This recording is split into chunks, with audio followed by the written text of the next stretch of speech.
राजनीतिक विरासत को आगे बढ़ाने की राह पर गुलाम नबी आजाद का परिवार है। क्या बेटे के बाद अब बेटी भी राजनीति में एंट्री करेंगी?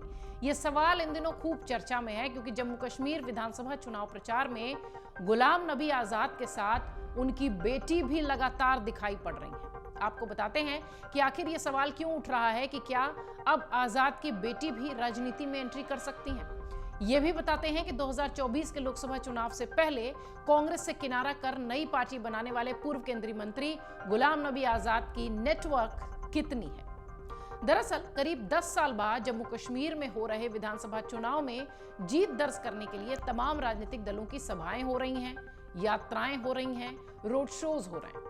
सभी राजनीतिक दलों के बड़े नेता चुनाव प्रचार में डटे हैं। जम्मू कश्मीर के पूर्व सीएम और डेमोक्रेटिक प्रोग्रेसिव आजाद पार्टी के चेयरमैन अध्यक्ष गुलाम नबी आजाद भी इन दिनों चुनाव प्रचार में व्यस्त हैं। स्वास्थ्य कारणों का हवाला देकर चुनाव प्रचार से गुलाम नबी पहले ही दूरी बना चुके थे, लेकिन बाद में उन्होंने ऐलान किया कि अब वो ठीक हैं और उसके बाद से ही वो चुनाव प्रचार में हैं।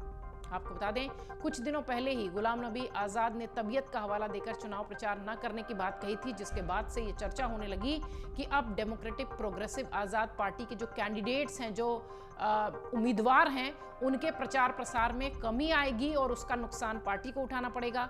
लेकिन धीरे धीरे उनकी सेहत में सुधार हुआ और उसके बाद कार्यकर्ताओं का, उम्मीदवारों का मनोबल भी बढ़ाने के लिए वो चुनाव प्रचार में आ गए। इस दौरान गुलाम नबी आजाद के साथ उनकी बेटी सोफिया नजर आ रही हैं तमाम रैलियों में। आप तस्वीरें देख रहे हैं। गुलाम नबी आजाद के बेटे तो पॉलिटिक्स में हैं, लेकिन उनकी बेटी सोफिया लगातार अपने पिता के साथ दिखाई पड़ रही है। आजाद की बेटी सोफिया कार्यकर्ताओं का स्वागत करती नजर आ रही है। वैसे देखिए तो ये पहली बार नहीं है जब आजाद की बेटी इतनी एक्टिव दिखी है। वो राजनीति में सक्रिय होने के साथ साथ आजाद की सेहत का भी ख्याल रखती हुई इस वक्त दिखाई पड़ रही है। अब सवाल ये उठने लगा कि क्या जम्मू कश्मीर विधानसभा चुनाव के बाद आजाद की बेटी भी राजनीति में एंट्री करेंगी? पिछले साल ही गुलाम नबी आजाद के बेटे ने राजनीति में कदम रखा था। वहीं अब आजाद की बेटी सोफिया भी तमाम रैलियों में दिखाई पड़ रही हैं। अंदाजा लगाया जा रहा है कि हो सकता हो वो भी जल्द ही राजनीति में एक्टिव होती नजर आए। आपको बता दें कि गुलाम नबी आजाद के बेटे सद्दाम नबी आजाद ने पिछले साल 23 में, यानी फरवरी के 23 में श्रीनगर के निगीन क्लब में पार्टी के युवा सम्मेलन में अपने सक्रिय राजनीतिक पारी का ऐलान किया था। इस सम्मेलन में गुलाम नबी आजाद के साथ उनकी पार्टी के कई नेता मौजूद थे।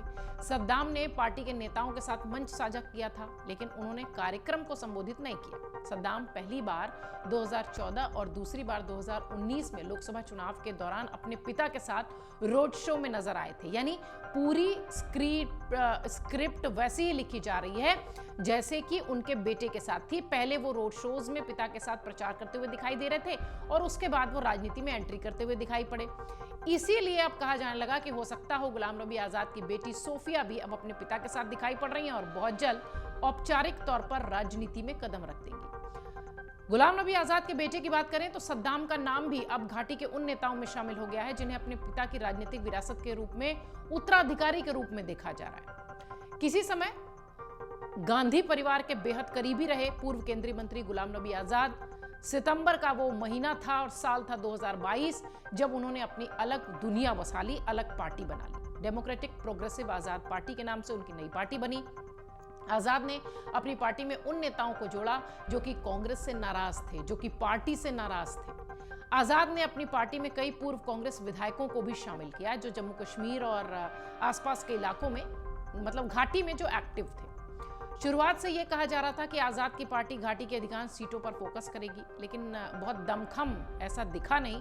ऐलान जरूर हुआ था पर ऐसा माहौल वो बना नहीं पाए। 2024 के जब लोकसभा चुनाव के परिणाम घोषित हुए तो इनके उम्मीदवारों की जो थी वो जमानत जब्त हो गई। गुलाम नबी खुद बारामूला सीट से प्रत्याशी घोषित किए गए थे, लेकिन नाम ऐलान होने के कुछ दिनों बाद उन्होंने कह दिया कि वो चुनाव नहीं लड़ेंगे। इसके बाद चुनाव में आजाद की पार्टी के 3 उम्मीदवार थे जिनकी जमानत जब्त हुई। गुलाम नबी आजाद के विधानसभा चुनाव लड़ने की अटकलें भी तेज थी। कहा गया कि वो अपनी पुरानी सीट भदरवाह से चुनाव लड़ते दिखाई पड़ेंगे, लेकिन विधानसभा चुनाव की घोषणा होते ही आजाद ने मैदान में नहीं उतरने की घोषणा कर दी। आपको बता दें कि विधानसभा चुनाव घोषित होने के बाद आजाद की पार्टी ने उम्मीदवारों के नामों की घोषणा की थी। फिर आज़ाद ने एक बयान जारी किया कि वो चुनाव प्रचार से दूर रहेंगे। आज़ाद की तरफ से बयान में कहा गया कि उनकी सेहत अच्छी नहीं है, जैसा कि हमने शुरुआत में आपको बताया, लेकिन नामांकन पत्र दाखिल करने वाले अपने सहयोगियों से उन्होंने आग्रह किया कि आप उनकी उपस्थिति के बिना आगे बढ़ें। थोड़े ही समय बाद उनका स्वास्थ्य ठीक होने लगा, जिसके बाद आज़ाद ने अपनी तमाम जो उम्मीदवार थे, तमाम जो उनके कैंडिडेट्स हैं पार्टी के, उनके लिए वो चुनाव प्रचार करते हुए दिखाई देने लगे। निश्चित तौर पर डेमोक्रेटिक प्रोग्रेसिव आज़ाद पार्टी इन दिनों जम्मू कश्मीर में एक्टिव तो दिखाई पड़ रही है। लोकसभा चुनाव के परिणाम जिस तरह से रहे थे उससे पार्टी के नेताओं का, कार्यकर्ताओं का मनोबल जरूर गिरा है, लेकिन विधानसभा चुनाव में हो सकता हो पार्टी कमबैक कर ले।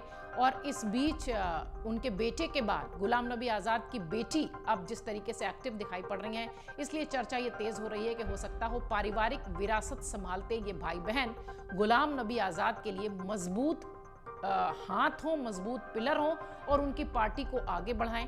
देखना यह है कि गुलाम नबी आज़ाद की बेटी सोफिया भी क्या अपने पिता और भाई की तरह राजनीति में ही आगे बढ़ेंगी। अगर आप ये वीडियो YouTube पर देख रहे हैं तो हमारे चैनल को सब्सक्राइब करें और बेल आइकन को दबाना ना भूलें। अगर आप Facebook पर ये वीडियो देख रहे हैं तो हमारे पेज को लाइक करें।